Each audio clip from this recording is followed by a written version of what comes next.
नमस्कार भक्तों, मित्रों और साधकों, आप सभी को गुरु सत्यवान की ओर से बहुत बहुत नमस्कार। आज फिर हम एक बहुत महत्वपूर्ण विषय की ओर चर्चा करेंगे। चर्चा का विषय तो मैं पहले भी आप सब लोगों से डिस्कस कर चुका हूं, परंतु आज बहुत विस्तार रूप से इस बात को समझाना चाहता हूं। विषय बार बार मेरे सामने आता है, कभी कोई शिष्य प्रश्न करता है, कभी कोई शिष्य प्रश्न करता है, तो उस प्रश्न का उत्तर आज हम इस वीडियो के माध्यम से समझेंगे। आजकल आप YouTube पर, Facebook पर बहुत सारी वीडियो देखते हैं, रोचक जानकारी, कैसे कैसे, और मतलब हम उनसे भ्रमित भी बोलूं, कुछ कहूं कि आप लोग अट्रैक्ट होते हैं ज़्यादा। तो जो ख्वाबों की दुनिया होती है, इंसान सपने देखता है ज़्यादातर और सपनों की जिंदगी में जीना चाहता है, लेकिन वास्तविकता में क्या वो सपने की जिंदगी जी पाता है? इस बात का विचार आप लोगों के लिए मैं छोड़ रहा हूं। क्या कोई मनुष्य सपने में राजा बन जाता है और राजा की जिंदगी जी रहा होता है, चारों तरफ उसकी जय जयकार हो रही है, बाबाई हो रही है, लेकिन जब वो जागता है तो क्या देखता है? यार मैं तो यहां पे था, यहां सो रहा था, सोते हुए सपना देखा मैं। तो सपने में देख करके बड़ा खुश होता है, लेकिन वो खुद की जिंदगी में स्वयं एक राजा है। इस बात को उसको समझना होगा। आप सब अपनी जिंदगी के स्वयं के मालिक हैं, आप स्वयं अपने एक राजा हैं। जब आप प्रैक्टिकली इस बात को समझ जाते हैं तो आप ख्वाबों में नहीं जिया करते। वीडियो कैसी कैसी बन रही है यूट्यूब पर, फेसबुक पर, देखो, इंस्टाग्राम पर भी बहुत सारी वीडियो डालते हैं। इतनी फेक वीडियो डालते लोग कि बस हमारी वीडियो देखें, हम फेमस हो जाएं, बस फेमस होने के चक्कर में। लेकिन वास्तविकता में सच्चाई बतानी चाहिए, क्योंकि बेचारे खुद नहीं जानते तो दूसरों को क्या बताएं। जैसे एक उदाहरण देखें, कभी आप फोन चलाते हो, अचानक वीडियो आ जाती है। कैसी आती है? जिस व्यक्ति की नींद 3 और 5 के बीच में खुल जाती है, भगवान उसको कुछ संदेश दे रहे होते हैं। सामने वाला का बेचारे का अचानक कोई, उसको बाथरूम लग गई, बेचारा उठ के चला गया, कहता भगवान ने मुझको संकेत दे दिया, भगवान ने मुझको चुन लिया। चुने तो आप पहले से ही गए, लेकिन आप उस बात को समझ नहीं पा रहे बस। लेकिन वास्तविकता में प्रैक्टिकल हुआ क्या उसकी जिंदगी के साथ में? उसको बाथरूम लगी थी, उठ करके चल दिया वो। अब उसकी वीडियो देख करके और ज्यादा अट्रैक्ट हो गया कि यार भगवान ने मुझको उठाया। उठा तो आपको वास्तविकता में भगवान ही रहे, चाहे वो बाथरूम करने के बहाने से उठा रहे। लेकिन ये बात समझनी होगी, कहते 3 और 4 के 3 बजे से और 5 बजे के बीच का जो समय होता है, ब्रह्म मुहूर्त कहलाता है। बहुत सारे लोगों के प्रश्न आते रहते हैं, बहुत शिष्यों के प्रश्न आते हैं और बार बार आ रहे हैं, फिर भी मैंने सोचा एक वीडियो और बना देते हैं इसके पीछे। तो भाई प्रैक्टिकली जीना सीखो। सबसे पहले तो प्रैक्टिकली लो, हर एक चीज लाइफ के अंदर जो भी है वो प्रैक्टिकली है। अगर हमारे सिद्ध संतों ने, पुरुष महर्षियों ने, मुनियों ने यदि कोई शब्द कहा है तो बिल्कुल प्रैक्टिकली कहा। उन्होंने अपने जीवन के अंदर उसको उतारा, अपने जीवन में उतारा। क्या हम अपने जीवन में इस प्रकार के कर्म को उतार रहे हैं? नहीं उतार रहे, नहीं उतार पाते। कुछ लोग 10 बजे उठते, कुछ लोग 9 बजे उठते। जो पूरी रात ड्यूटी करके आ रहा है, क्या वो 3 बजे फिर उठ करके काम कर लेगा? ब्रह्म मुहूर्त में उठ जाएगा वो? भाई वो तो पहली पूरी रात की ड्यूटी 7 बजे तक कर रहा है, नाइट ड्यूटी कर रहा है।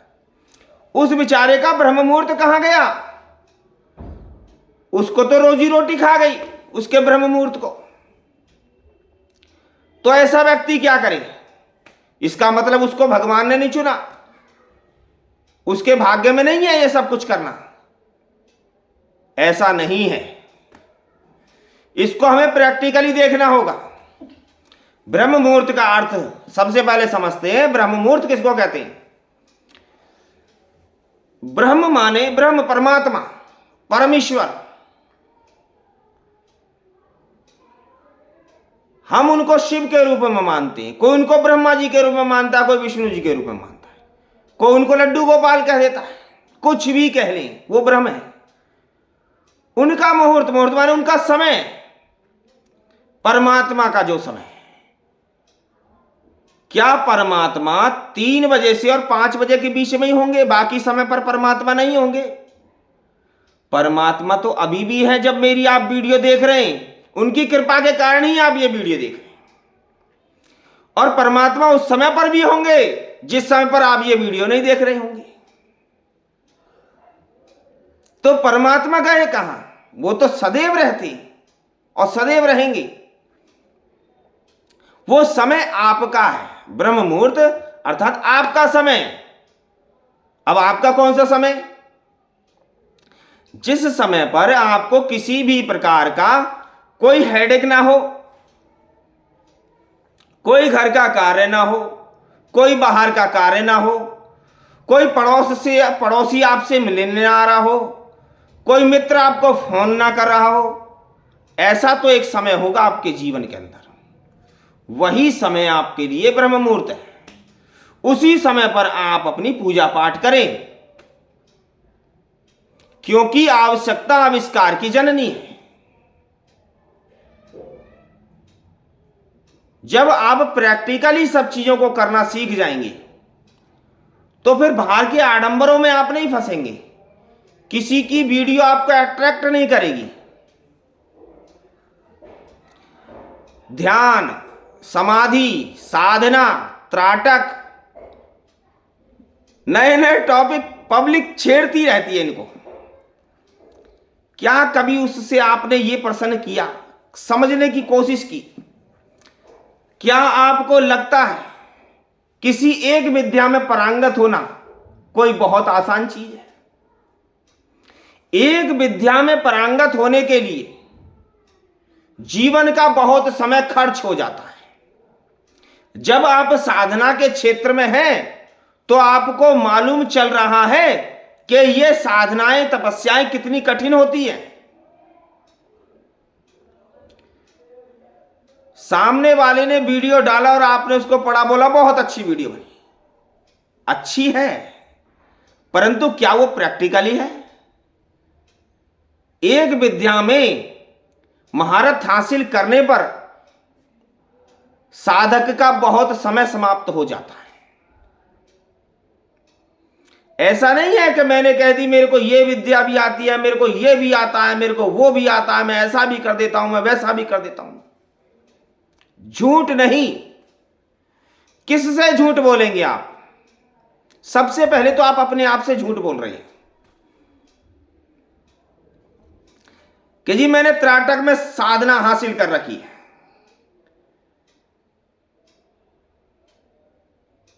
त्राटक में मैंने पूर्ण सफलता हासिल कर रखी है। जिसने त्राटक में पूर्ण सफलता प्राप्त कर रखी होगी उस व्यक्ति के देखते ही कांच चटक करके फट जाता है। छोटी सी बात। जिसने ध्यान के माध्यम से साधना सिद्ध कर रखी है वो घंटों तक साधन तपस्या में बैठा रह जाता है। जिसने योग सिद्ध कर रखा है वो वायु के ऊपर भी अपना आसन लगा लेता है। तो क्या वास्तविकता में आप प्रैक्टिकली हैं कि ये सब सुनने से आपको अच्छा लगता, बस महसूस होता है अच्छा, बहुत अच्छा, अरे वाह वाह वाह, ऐसा हम भी कर लेंगे? तो कैसे कर लेंगे? आपको प्रैक्टिकली होना होगा, जब आप कुछ कर पाएंगे। यदि आप प्रैक्टिकली नहीं होते तो आप क्या कर रहे हैं? अपने आप को स्वयं धोखा दे रहे हैं। आप ख्वाबों में जी रहे हैं। लेकिन ये जितना भी आध्यात्मिक क्षेत्र है ये कोई ख्वाब नहीं है। हमारे ऋषि मुनि महात्माओं ने, सिद्ध संतों ने इसके पीछे अपनी पूरी पूरी जिंदगी लगा दी एक विषय में महारत हासिल करने में।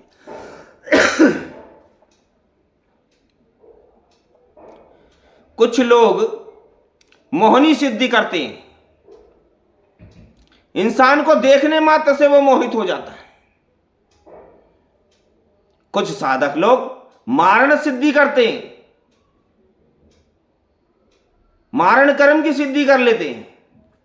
क्या कभी जिन्होंने इस प्रकार की सिद्धियां हासिल कर रखी हैं, क्या कभी किसी ने यह सोचने की कोशिश की कि इसके पीछे इसका कितना समय बर्बाद हुआ होगा?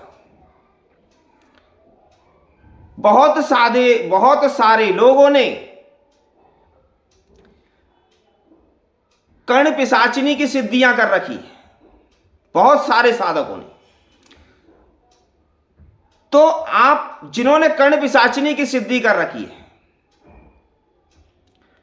कभी उनसे पूछने की कोशिश की, उनके जीवन को समझने की कोशिश की कि उन्होंने अपना कितना समय उस साधना के पीछे व्यर्थ किया है, कितनी मेहनत की होगी उन्होंने? तो यह सोचना आपको है कि कोई भी व्यक्ति आएगा और आपको बहका करके चला जाएगा कि ये साधना कर लो, वो साधना कर लो। आप सबसे पहले ये सोचे, क्या वास्तविकता में इसने ये साधना कर रखी है? क्या ये इस लायक है कि आपको कुछ साधना सिखा सकेगा? क्या इसके पास ये सामर्थ्य है? क्या इसने कभी कोई इस प्रकार का प्रैक्टिकल करके दिखाया है? बहकावे में मत आए, प्रैक्टिकली जाने, क्या वास्तविकता में इसके पास ये सामर्थ्य है?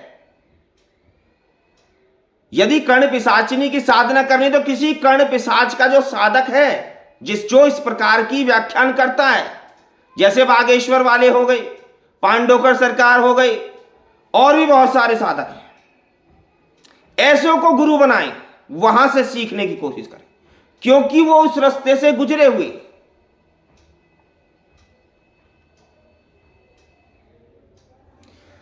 तो जो जिस प्रकार का व्यक्ति होगा, गुरु होगा, ध्यानी होगा, योगी होगा, तो वो आपको उसी विषय की जानकारी दे सकेगा।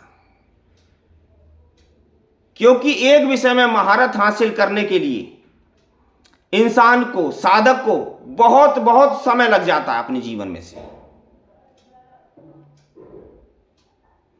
12 वर्ष साधना करने के पश्चात एक सिद्धि प्राप्त होती है, एक में पारंगत हासिल होती है कि आप उस विषय पे, उस सब्जेक्ट के ऊपर कार्य कर सकते हैं।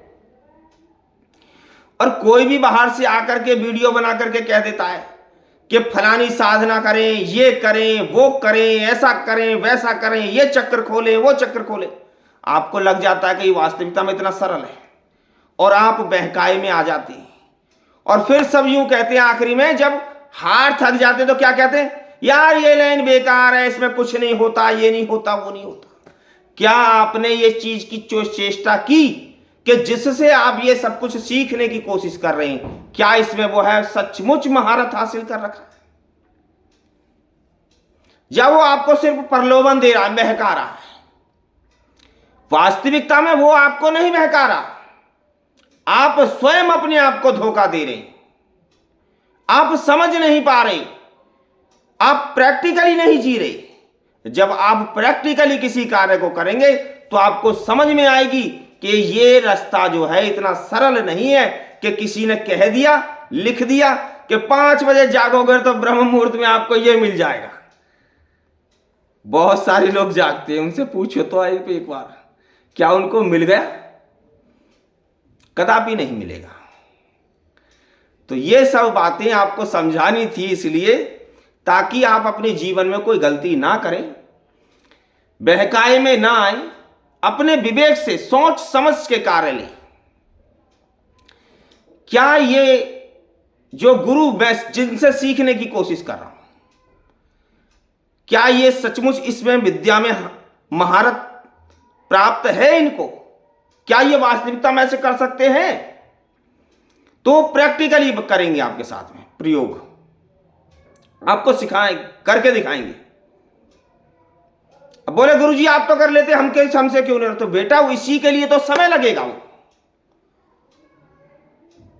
एक दिन में सिद्धि हासिल करें, 15 मिनट में ये सिद्धि प्राप्त कर ले, बेटा ये सब बहकाने का खेल है। ये सिर्फ एक सब मन को भरमा रहे हैं और कुछ नहीं। वीडियो के व्यू भाग जाएंगे मेरे आगे, बहुत ज्यादा लोग भी देखेंगे मेरे को। मुझे लोगों को दिखाना तो है, लेकिन सच्चाई, जो सत्य दिखाएगा वह एक दिन जरूर सफल होगा, और जो उसका सानिध्य लेगा वह भी सफल होगा। पहले 12 वर्ष तक गुरु के लंगोटे धोते थे शिष्य। लंगोटे माने जो नीचे पहना जाता है, लंगोटी जिसको कहते हैं, सिद्ध संत लोग पहनते हैं उसको। तो लंगोटी धोते थे शिष्य 12 वर्ष तक, जब जाकर के गुरु कुछ को देता था। आज वो सोचते हैं गुरु जी हमको 5 मिनट में ही दे दे सब कुछ। तो गुरु जी तो देना चाहते हैं कि आपके शरीर में ऐसी सामर्थ्य बन गई कि मैं इसको तुरंत ग्रहण कर सकूं। इस शरीर को पकाने के लिए कुछ समय लगा करता है। यदि एक कच्चे घड़े में आप पानी डालेंगे, गुरु तो देना चाहते हैं, पानी भरना चाहते हैं, उसके अंदर भर जाए फुल पानी, कामयाब हो जाए, शिष्य पहुंच जाए उन्नति की ओर। परंतु मैं अभी कच्ची मिट्टी के घड़े में यदि पानी भरूंगा तो क्या होगा? रिजल्ट आप सब जानते हैं, मटका फूट जाएगा। तो मटका फूट जाते हैं। तो आप खुद सोचे कि एक मटके को जब तक वो पकेगा नहीं, क्या उसके अंदर पानी डालना चाहिए? अगर आप नहीं जानते तो डाल करके देख लेना, आपको समझ में आ जाएगी कि जो शब्द मैंने कहे वो क्यों कहे। कि आप हर एक चीज को प्रैक्टिकली लें, ख्वाबों की दुनिया में नहीं जिए। इसको जीने से कुछ नहीं होगा, सिर्फ आपको एक खुशी तो मिलेगी कि जी 3 बजे से 5 बजे के बीच में जाग जाएगा जी, उसको ये मिल जाएगा। एक खुशी तो मिल सकती है, लेकिन वास्तविकता में प्रैक्टिकली उसको कुछ नहीं मिलेगा। जिस समय पर आपको कोई भी कार्य नहीं होगा, जिस समय आप बिल्कुल निश्चिंत होंगे, वही आपके लिए ब्रह्म मुहूर्त होगा, वही आपके लिए तपस्या का समय होगा। उस समय पर जब आप करेंगे तो आपको 1 से लेकर करोड़ों गुना फल उसकी प्राप्ति होगी। गुरु के द्वारा प्राप्त जब सिद्ध मंत्र का आप जाप करेंगे तो आपको एक सुकून, एक शांति, एक खुशी महसूस होगी। वो आपको तुरंत फल की प्राप्ति कराएगा। पता चलेगी कि आप जो चल रहे हैं रास्ता जो है, कोई उलझन वाला, उछलने कूदने वाला रास्ता नहीं है। ऐसे नहीं है कि अभी आए आपने मुंडी घुमाई, ओ गुरुजी ने बहुत अच्छा मंत्र बताया, मुंडी घूमने लगेगी आपकी। तो मुंडी घूमने वाला काम गलत है, मुंडी नहीं घुमानी है, मुंडी नहीं घुमाना, ये गुरुओं का कार्य नहीं। गुरु जो भी आपको रास्ता देंगे, जो भी मार्ग देंगे, प्रैक्टिकली देंगे, जिससे आपको आत्मा तक अच्छा अनुभव होगा, जो आपको मोक्ष गति तक प्राप्त कर सकता है, प्राप्त करवाएगा। उस प्रकार की साधना बताएंगे और प्रैक्टिकल ही करके देंगे। एक दिन में नहीं होगा, लेकिन एक दिन जरूर होगा। यही शब्द मैं बार बार दोहराता हूं। नमः शिवाय। शिव गुरु की सदा ही जय हो, सदा ही जय हो, सदा ही जय हो।